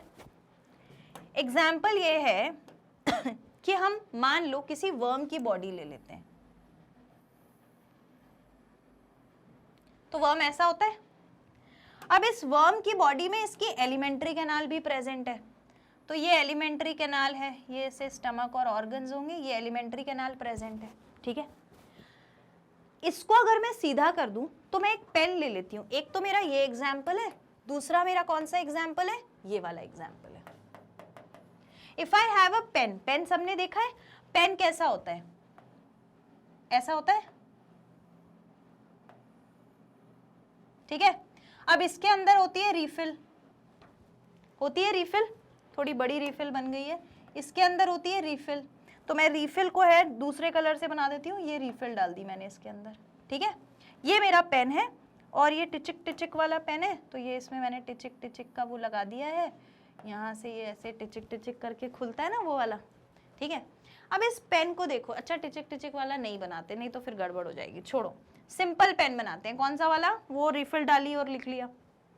अब तुम देखो इसमें क्या होता है, ट्यूब विद इन ट्यूब। अगर आप इस पेन को देखो, अभी ऑर्गेनिज्म छोड़ दो, पेन को देखो, तो आपको नहीं लगता कि ये जो मैंने पिंक कलर से बनाया है ये एक ट्यूब है और ये इसके अंदर जो रीफिल है ये दूसरी ट्यूब है, क्योंकि रीफिल भी अंदर से हॉलो रही होगी तब जाके उसमें इंक भरी होगी। तो एक ट्यूब के अंदर, इस पेन के अंदर मैंने एक और रीफिल डाल दी अगर, तो ये ट्यूब विद इन ट्यूब हो गया, ट्यूब विद इन ट्यूब हो गया। This is tube within tube, एक पिंक वाली बाहर की ट्यूब, एक अंदर वाली ट्यूब। ऐसे ऑर्गेनिज्म जब हम देखते हैं तो हमें क्या मिलता है, एक बाहर का बॉडी का स्ट्रक्चर, दूसरी एलिमेंट्री कैनाल। तो एक ट्यूब तो हमारी ये है और दूसरी ट्यूब हमारी ये है, तो ये tube within tube body plan हो गया। जैसे हमारी बॉडी में अगर आप बात करोगे तो हमारी बॉडी में भी तो ऐसे ही है ना, बीच में एलिमेंट्री कैनाल प्रेजेंट है। बहुत सारे ऑर्गेनिज्म में बाहर बस आप समझ लो एक ढांचा है और उस ढांचे के अंदर एलिमेंट्री कैनाल डली है, क्योंकि खाना खाना जरूरी है, एलिमेंट्री कैनाल डाइजेशन के काम आती है, तो खाना खाना जरूरी है चाहे वो कोई भी ऑर्गेनिज्म हो। तो एक उस ऑर्गेनिज्म ने अपना ढांचा रखा, उसके अंदर ज्यादा कुछ सामान नहीं रखा, सिर्फ एक एलिमेंट्री कैनाल रख ली और वो इसको खाना खिलाने का काम करती है, तो tube within tube body plan हो जाता है। अब देखो इतनी बात समझ में आ गई ना, क्या लिखा है, it is found in all other animal group, सारे एनिमल ग्रुप्स में ये पाया जाता है। बॉडी में दो ट्यूब्स होते हैं, एक आउटर वॉल होती है, बॉडी में दो ट्यूब्स होते हैं, जो व्हाइट वाली है दिस इज आउटर वॉल। पहला ट्यूब क्या है, outer wall, which is considered as first tube, and inner digestive tract, और अंदर एलिमेंट्री कैनाल यानी कि डाइजेस्टिव ट्रैक्ट प्रेजेंट है। तो ये जो मैंने सेकेंड मार्क किया है दिस इज डाइजेस्टिव ट्रैक्ट। इसको याद रखने के लिए हमेशा एक पेन याद रखना, एक पेन याद रखना कि जैसे पेन में बाहर एक ढांचा होता है, अंदर रीफिल होती है, ऐसे ही बॉडी में बाहर एक आउटर वॉल होती है, अंदर रीफिल, खाना खाने का उसका पर्पस है वो है डाइजेस्टिव ट्रैक्ट। ऐसी बॉडी स्ट्रक्चर को हम कहते हैं tube within tube body plan. अब ये सेल्स जो होते हैं lining the inner tube are specialised to digest food. ये जो अंदर की हमारी एलिमेंट्री कैनाल है ना, ये जो पिंक कलर की एलिमेंट्री कैनाल मैंने बनाई है और जिसे मैंने बोला है कि ये मेरा डाइजेस्टिव ट्रैक्ट है, इस डाइजेस्टिव ट्रैक्ट के जो सेल्स हैं वो भाई स्पेशलाइज्ड हैं, उनमें कुछ डिफरेंशिएशन हुआ। तो सेल्स जो हैं ये डाइजेस्टिव ट्रैक्ट के, वो क्या कर रहे हैं, डाइजेशन का काम कर रहे हैं। वो क्या कर रहे हैं, डाइजेशन का काम कर रहे हैं। इतनी बात समझ में आ गई, ठीक है। दूसरा, they absorb digestion products and move the food through the body. खाना बॉडी में आया तो उसका ब्रेक डाउन करो, उसे डाइजेस्ट करो, डाइजेस्ट करने के बाद जो उसमें से निकाला है ब्रेक डाउन करके उसको अब्सॉर्ब करो बॉडी में, अब्सॉर्ब करने के बाद move the food through the body, पूरी बॉडी को वो अब्सॉर्ब्ड फूड खिलाओ। ये तीनों काम किसके हैं, एलिमेंट्री कैनाल के। और ये तो हम बचपन से पढ़ते आ रहे हैं, हमारी बॉडी में भी तो यही हो रहा है, रोटी सब्जी दाल चावल खा लिया। अब रोटी सब्जी दाल चावल ब्लड में थोड़ी ना तैर रहा होता है, रोटी सब्जी दाल चावल का ब्रेक डाउन होता है, डाइजेशन होता है हमारी डाइजेस्टिव ट्रैक्ट में, और फिर वो छोटे छोटे मॉलिक्यूल्स जो हैं वो जाते हैं ब्लड में, जो ब्रेक डाउन हुआ है। तो पहले डाइजेशन हुआ, उसके बाद अब्सॉर्ब हुए डाइजेस्ट प्रोडक्ट, वही डाइजेस्ट प्रोडक्ट अब्सॉर्ब होंगे। हर सेल को एनर्जी कहां से मिलेगी, खाना नहीं मिलेगा तो। दूसरा, move the body through out, अब पूरी बॉडी में ये जो अब्सॉर्ब्ड फूड है इसको घुमाना है ताकि हर एक सेल को मिल जाए। ऐसा थोड़ी है कि हाथ को, ये वाले हाथ से लिखना है तो इसको ज्यादा खाना चाहिए, इसको कम चाहिए, इक्वली चाहिए। तो पूरी बॉडी में जो डिस्ट्रीब्यूशन करवाएगा वो भी एलिमेंट्री कैनाल।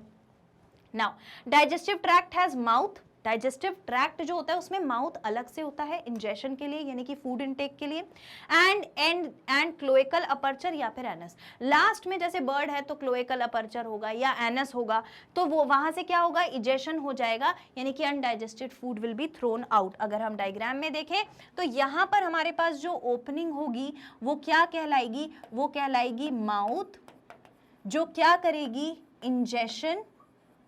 इंजेशन का मतलब क्या होता है, taking in food. Taking in food, ये काम कर देगी।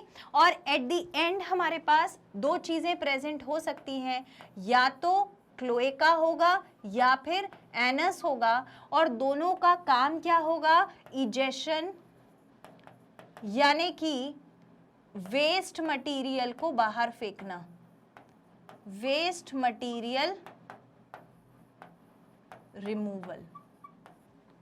ठीक है, तो ये दो ओपनिंग हमें ट्यूब विद इन ट्यूब में मिल जाती हैं। ऊपर वाली जो सामने वाली होगी वो माउथ, और पीछे जो होगी वो एनस। माउथ से होगा इंजेशन यानी इनटेक ऑफ फूड, फिर फूड का डाइजेशन होगा, फिर फूड अब्जॉर्ब होगा, फिर पूरी बॉडी में फूड सप्लाई होगा। जो बचा कुछ अनडाइजेस्टेड मटेरियल होगा वो क्लोएका या एनस के थ्रू बॉडी से बाहर चला जाएगा। इतनी बात सबको समझ में आ गई? ठीक है, आगे देखो, डाइजेस्टिव ट्रैक्ट में माउथ है, इंजेशन ऑफ फूड के लिए क्लोएकल अपर्चर है, यहां तक मैंने आपको बता दिया। लेकिन अभी कहानी खत्म नहीं हुई, रुको जरा, सब्र करो।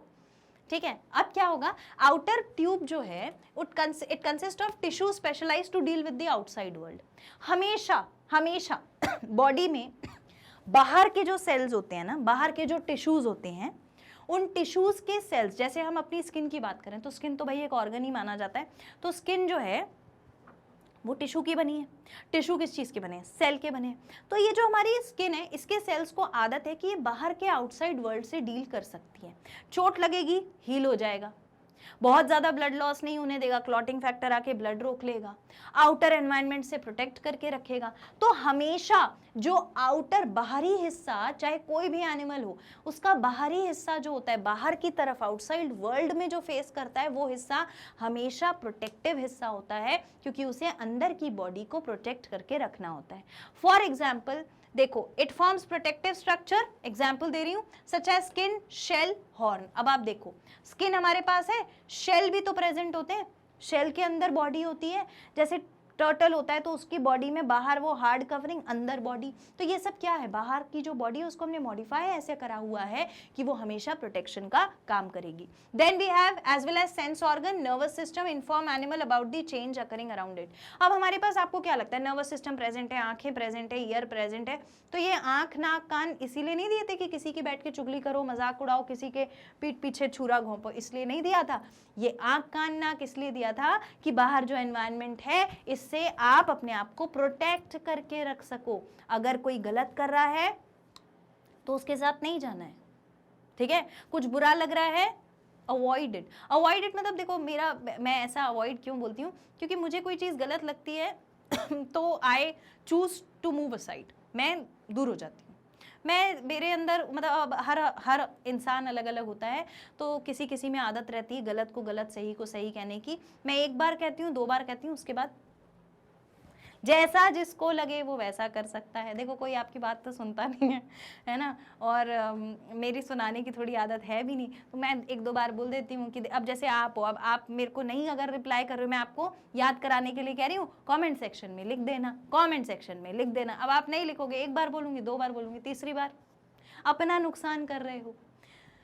तो ये जो है, ये क्या है ना कि हम बात कर रहे हैं कि हमने ऑर्गन सिस्टम और नर्वस सिस्टम इसलिए दे रखा है कि आप आउटर एनवायरनमेंट से अपने आप को प्रोटेक्ट करके रखो, गलत चीज़ों के साथ नहीं जाओ, गलत चीज़ों पे ध्यान मत दो। आउटर एनवायरनमेंट में कुछ गलत हो रहा है तो हम चौकन्ने हो जाते हैं। आपने देखा है, कोई डॉग हो, कोई कैट हो, तो वो अचानक से, कैट तो आप देखना स्पेशली बहुत अचानक से वो अलर्ट हो जाती है। अलर्ट कैसी हुई, उसकी भाई स्किन को थोड़ी, फर को थोड़ी मालूम है कि भाई अलर्ट होना है। नर्वस सिस्टम, ईयर, आईज समझ आ रहा है कि कुछ हो रहा है। डॉग्स बहुत जल्दी किसी चीज़ को समझ जाते हैं। तो ये नर्वस सिस्टम जो होता है, ये हमारे अंदर जो नर्वस सिस्टम है और हमारे सेंस ऑर्गन है, ये हमें आउटर एनवायरनमेंट से बॉडी को प्रोटेक्ट करने का काम करते हैं। तो हमने 3 चीज़ देखी जो बॉडी को प्रोटेक्ट कर रही है, पहला आउटर कवरिंग, दूसरा सेंस ऑर्गन, तीसरा नर्वस सिस्टम। तीनों आउटर एनवायरनमेंट से बॉडी को प्रोटेक्ट करने के लिए होते हैं। Between the 2 tube is a fluid filled body cavity containing viscera that deals with the internal function. और ये जो मैंने 2 बॉडी स्ट्रक्चर बनाए हैं, इनके बीच में जो ये ब्लैक वाला खाली स्पेस है, इसके अंदर फिल्ड रहता है फ्लूइड, इसके अंदर फिल्ड रहता है फ्लूइड। तो उसे हम क्या बोलते हैं, उस फ्लूइड को हम कहते हैं विसरा। उसे हम क्या कहते हैं, विसरा। तो ये क्या करता है, फ्लूइड, सॉरी, ये क्या कर रहा है, फ्लूइड अपने अंदर रख रहा है और इंटरनल फंक्शंस को परफॉर्म कर रहा है, जैसे एक्सचेंज ऑफ मटेरियल करा दिया, बॉडी टेम्परेचर मेंटेन करा, तो बाकी अंदर जो बॉडी के काम चल रहे हैं वो फ्लूइड ये काम कर देगा। ठीक है, तो पहले इसको नोट कर लो, ये लिख लो, तो ट्यूब विद इन ट्यूब समझ में आ जाएगा। इसके बाद ये done, okay, then this done, all right. Next है हमारे पास जो tube within tube plan होता है, ये दो टाइप के होते हैं। Tube within tube plan दो टाइप के होते हैं। पहला प्रोटोस्टोमस एंड ड्यूटरोस्टोमस। क्या बोला मैंने, protostomes and ड्यूटरोस्टोमस। Protostomes and ड्यूटरोस्टोमस।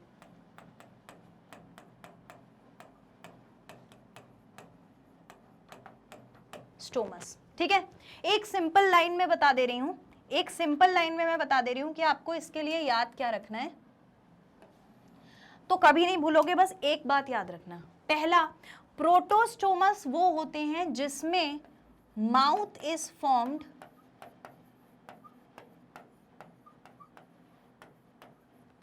First, और ड्यूटरोस्टोमस वो होते हैं जिसमें mouth is formed second.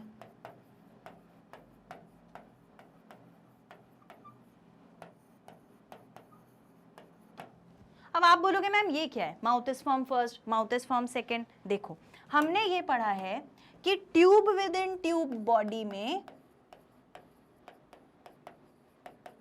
Tube within tube body में माउथ और एनस अलग अलग होते हैं ना, है ना, पढ़ा है, माउथ इंजेशन के लिए, एनस या क्लोएका इंजेशन के लिए। दोनों में क्या प्रेजेंट रहेगा, माउथ भी प्रेजेंट रहेगा और एनस भी प्रेजेंट रहेगा, ये तो मानते हो ना, दोनों बातें प्रेजेंट है। तो जब एक ऑर्गेनिज्म डेवलप होता है, यानी ऑर्गेनिज्म का डेवलपमेंट कैसे होता है, देखो, डेवलपमेंट कैसे होता है, एक स्पर्म था, उसके साथ एक एग था, तो ये है स्पर्म, ये है एग। जब ये दोनों मिले होंगे, फ्यूज हुए होंगे, तो इनने फर्टिलाइजेशन किया, फर्टिलाइजेशन करके इन्होंने टू सेल्ड स्ट्रक्चर बनाया था, दो सेल का, जिसे हम क्या कहते थे, जाइगोट कह रहे हैं। ठीक है, जाइगोट से बनते हैं, फिर ऐसे दो सेल्स थे तो 4 बने, 6 बने, 8 बने, 16 बने, 32 बनेंगे, मतलब ऐसे 28, 18, 62 ऐसे वो चलते जाते हैं, सेल्स बनते जाते हैं। जब सेल्स बन गए तो धीरे धीरे आपको एक बॉल ऑफ सेल मिलेगा।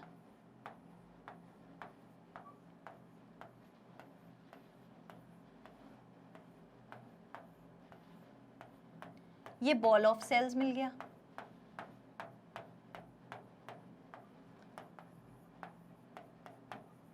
Ball of cells, ball of cells को हम क्या कहते हैं, मॉर्यूला।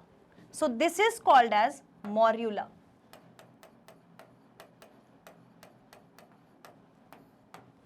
मॉर्यूला बन गया। अब धीरे धीरे ये मॉर्यूला आगे जाकर क्या बनाता है, ब्लास्टुला। मॉर्यूला आगे जाकर क्या बनाएगा, ब्लास्टुला। अब ब्लास्टुला जो होता है वो थोड़ा कटोरी जैसा स्ट्रक्चर होता है, इस टाइप का कटोरी जैसा स्ट्रक्चर होता है, तो ब्लास्टुला बन गया। सेल्स प्रेजेंट है इसमें ऐसे पूरे में, तो ये बन गया blastula.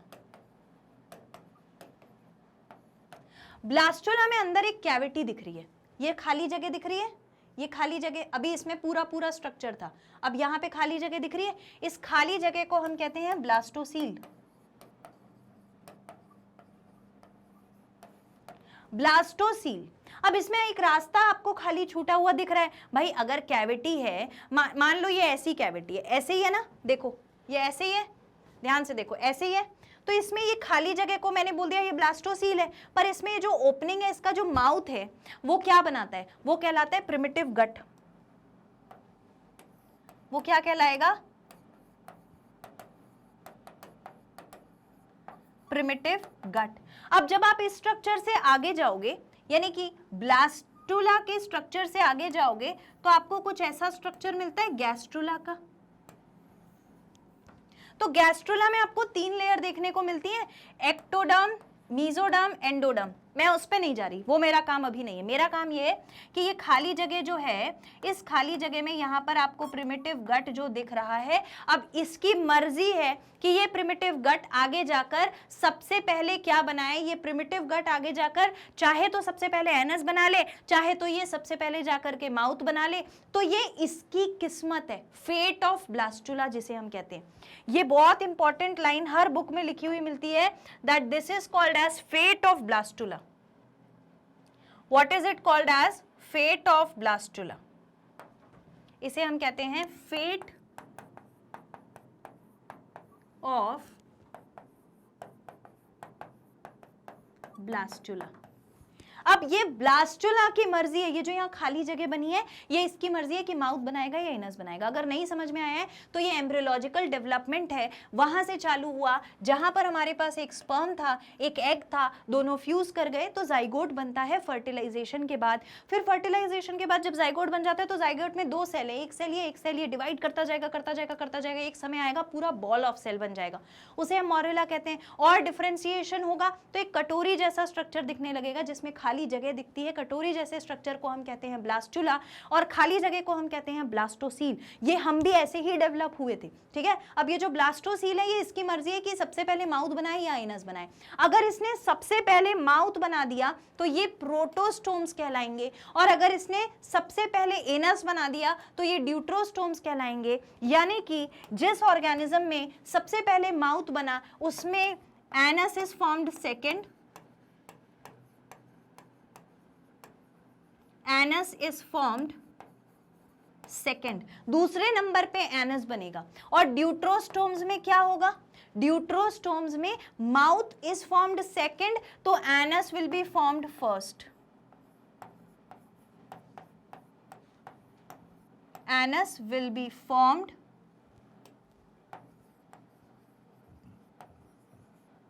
First.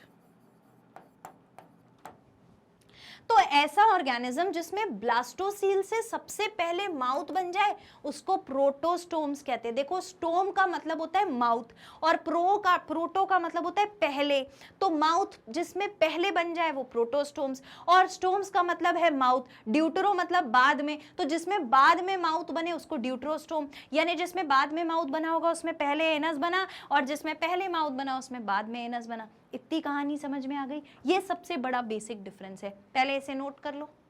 Done? All right. इसके आगे ये जो प्रोटोस्टोम्स, ड्यूट्रोस्टोम्स और वो जो एम्ब्रियोलॉजी है, तो आप इस चीज पर कंफ्यूज बिल्कुल मत होना, आप इसे लिख के जरूर रख सकते हो। अब इसमें कहाँ क्या प्रेजेंट होता है, इस स्ट्रक्चर में क्या होता है, इस स्ट्रक्चर में क्या होता है, ये सब हम एम्ब्रियोलॉजी में देखेंगे। एम्ब्रियोलॉजी में मतलब एम्ब्रियोनिक डेवलपमेंट जब देखेंगे तो वहां पर हम ये वापस से पढ़ेंगे। ये मैंने सिर्फ आपको बताने के लिए बताया है कि इस तरीके से डेवलप होता है। और ये जो क्लीवेज हम इसे कहते हैं, क्लीवेज डिविजन, ये पूरे चैप्टर में बहुत बार यूज होगा और मैं आपको बहुत बार बताऊंगी भी, तो आप इसको भी लिख करके रख सकते हो, नोट इट डाउन, ठीक है। अभी इस पर बहुत ज्यादा कंफ्यूज नहीं होना, लिख करके रख लेना, कंफ्यूज होने वाली हालांकि बात नहीं है। मैंने आपको सिर्फ बताया है कि डेवलपमेंट एम्ब्रियोनिक कैसे होता है, ड्यूट्रोस्टोम और प्रोटोस्टोम क्या होते हैं ये बताने के लिए। और बिल्कुल इसी तरीके से हमारी बॉडी भी डेवलप होती है, हर ऑर्गेनिज्म की बॉडी में ऐसे ही डेवलपमेंट होता है, हर एनिमल में, ठीक है। तो अब देखो प्रोटोस्टोम्स प्लान के बारे में क्या लिखा है। प्रोटोस्टोम्स के बारे में इनका कहना है, protostomy mouth is derived from the blastopore of embryo and anus is formed at the opposite end. सबसे पहले ब्लास्टोपोर ने क्या किया? ब्लास्टोपोर कौन है पता है? ये जो प्रिमिटिव गट हम जिसको कह रहे थे, ये है ब्लास्टोपोर, ये ओपनिंग इज ब्लास्टोपोर, ठीक है। इस ओपनिंग से सबसे पहले क्या बन गया? माउथ बन गया, और इसके ऑपोजिट एंड से फिर एनस बन जाए तो वो प्रोटोस्टोम्स कहलाते हैं, ठीक है। देखो, so this plan is found in most non chordates. कहां पाया जाता है? ज्यादातर नॉन कॉर्डेट्स में, जैसे कि flat worm, round worm, annelids, molluscs and arthropods. These animals form the group termed Protostomia. इनका जो ग्रुप होता है उसे हम प्रोटोस्टोमिया कहते हैं। प्रोटोस का मतलब फर्स्ट होता है और स्टोमा का मतलब माउथ होता है। बस एक के बारे में याद रख लोगे, दूसरा अपने आप याद रहेगा, इसको नोट कर लीजिए। डन? ओके अब हम देखेंगे ड्यूट्रोस्टोम्स। तो ड्यूट्रोस्टोम्स कैसे होते हैं? ड्यूट्रोस्टोमस प्लांट को ड्यूट्रोस्टोमी कहते हैं, जहां anus develops from the blastopore and mouth arises eight the opposite and. वो जो ऐसा स्ट्रक्चर था, इस ऐसे स्ट्रक्चर में ये जो ब्लास्टोपोर था, ब्लास्टोपोर, पोर का मतलब खाली जगह है ना, छेद। तो ये ब्लास्टोपोर सबसे पहले इसने क्या बना लिया? एनस बना लिया। तो इसका ऑपोजिट एंड कौन सा वाला है? ये वाला। तो ये बाद में जाकर के क्या बना लेगा? माउथ बना लेगा। ठीक है, और ये क्या था? जब जाइगोट डेवलप होने लगा था ना, तब बना था। और मैं आपको डेवलपमेंट के फॉर्म बता दूं, पहले पहले क्या क्या बनता है। पहले बनता है जाइगोट, जब सेल का फ्यूजन होता है, फर्टिलाइजेशन के बाद फ्यूजन ऑफ गैमीट से जाइगोट बनता है। जाइगोट 2 सेल स्ट्रक्चर है। इसके बाद बनेगा मॉर्यूला, यानी हम में भी जब डेवलपमेंट हुआ, स्पर्म और ओवम मिले, तो सबसे पहले जाइगोट बना, फिर बॉल ऑफ सेल बनी तो मॉर्यूला, इसके बाद बना ब्लास्टुला, ब्लास्टुला जहां पर ब्लास्टोपोर प्रेजेंट है, जिसने माउथ और एनस बनाया, और ब्लास्टुला के बाद बना गैस्ट्रुला। तो गैस्ट्रुला में हमारी बॉडी की 3 लेयर बन जाती है, एक्टोडर्म, एंडोडर्म, मेसोडर्म, अभी आगे के सेशंस में पढ़ाऊंगी। तो गैस्ट्रुला, और गैस्ट्रुला के बाद बनता है एम्ब्रियो।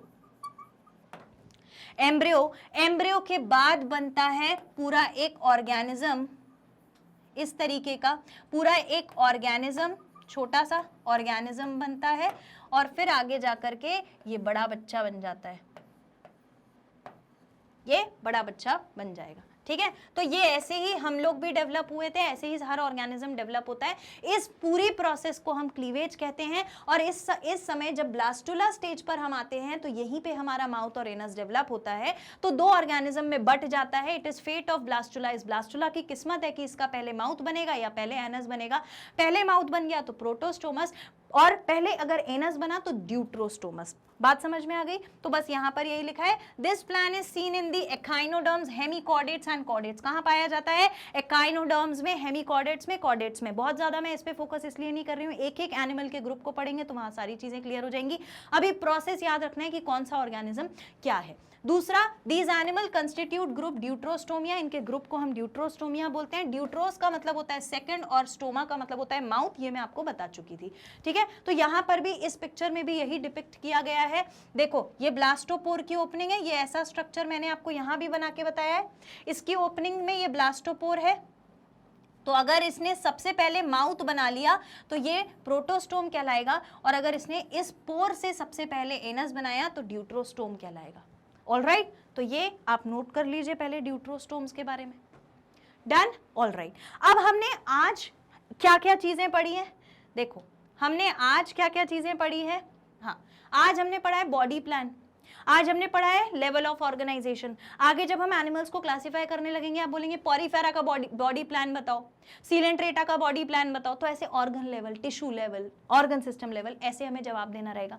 बॉडी प्लान में पूछेंगे tube within tube plan किसमें है, तो घबराओ मत। जैसे जैसे हम पूरा, अभी मैं सिर्फ आपको इंट्रोड्यूस करा रही हूं कि किस बेसिस पर हमने एनिमल्स को क्लासिफाई किया। तो पहला हमने ऑर्गन्स के लेवल, ऑर्गन भी नहीं बोलेंगे, लेवल ऑफ ऑर्गेनाइजेशन के लेवल पर क्लासिफाई किया कि वो टिश्यू वाला है, ऑर्गन वाला है, या ऑर्गन सिस्टम वाला। दूसरा, हमने बॉडी प्लान देखा, ट्यूब विद इन ट्यूब है, सेल एग्रीगेट है, या ब्लाइंड सैक है। उसमें भी हम देख सकते हैं ट्यूब विद इन ट्यूब में कि वो ड्यूट्रोस्टोम है या फिर प्रोटोस्टोम है। तो this is how we will identify the organism, this is how we classify the group of organism. जहां जो यूज होगा वहां सिर्फ अब इतना लिख के छोड़ देंगे, पूरा एक्सप्लेन नहीं करेंगे।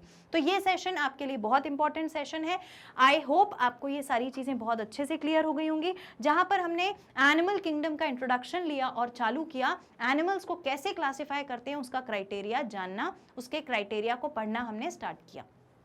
अब आपको क्या करना है, इस सेशन को आपको जब तक नेक्स्ट सेशन नहीं आएगा, जैसे नेक्स्ट सेशन हम कल आएगा, तो उससे पहले आपको इसको अच्छे से कंठस्थ याद करके रख लेना है। और ये सब चीज़ें आप कहाँ करोगे, आप ऑफिशियल वेबसाइट विजिट करो, टाइप करो www.magnetbrains.com। तो ऑफिशियल पेज ओपन होगा, वहाँ एक्सप्लोर टॉप कोर्सेज का ऑप्शन होगा, उसमें जा करके अपना top course that is NEET select करो।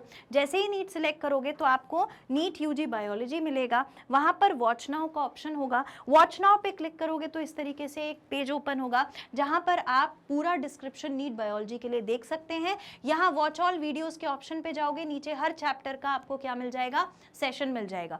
चैप्टर जो भी पढ़ना है उस पर क्लिक करो, सपोज एनिमल किंगडम तो एनिमल किंगडम पे क्लिक करो, वहां पर टॉपिक्स आपको शो होने लगेंगे, टॉपिक पे क्लिक करो तो टॉपिक आपके सामने इजीली प्ले हो जाएगा। जैसे ही आप वॉच नाउ क्लिक करोगे तो वीडियो इस तरीके से आपके सामने प्ले हो जाएगा। यहाँ नेक्स्ट वीडियो की मदद से आप आगे के सेशंस भी आसानी से देख सकते हो। ये सारी चीजें आपके लिए Magnet Brains IIT JEE NEET के चैनल पर completely free of cost available है, 100% फ्री है, कोई फीस पे नहीं करनी है, एक भी पेनी नहीं लगानी है। आप अपनी नीट की प्रिपरेशन हमारे साथ Magnet Brains IIT JEE NEET के थ्रू बहुत अच्छे से आसानी से कर सकते हैं। छोटी सी चीज़ आपको करनी है, वो क्या है, उसको आपको लाइक कर देना है, वीडियो को सब्सक्राइब कर लेना है चैनल को, और इसे शेयर करना है सबसे पहले अपने वर्चुअल ग्रुप में, फिर अपने फ्रेंड्स और सिबलिंग्स के साथ। और मुझसे आप मिलोगे नेक्स्ट सेशन में, यानी मैं नेक्स्ट सेशन में आपके लिए इसके आगे का पार्ट लेकर आऊंगी। तब तक के लिए thank you so much, keep studying and take care.